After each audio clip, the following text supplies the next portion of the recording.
For some reasons, maybe you don't need your Facebook page anymore. So go to facebook.com, and here I will guide you how to delete your page permanently. Here is my profile, and that's my main profile, and here I need to click on this one and I need to switch to my page. Here, click on this one.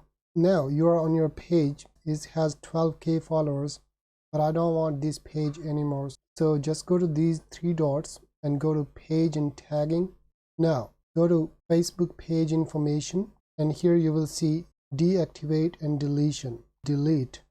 Okay, delete this page. I don't need it anymore. And if you want to download some of your information, for example, whatever the videos or the other information is there, you can download, or you can transfer this information to somebody, or you can edit and add another admin if you want to give it to someone else.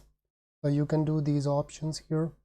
I'm gonna delete it instead of just giving it to somebody.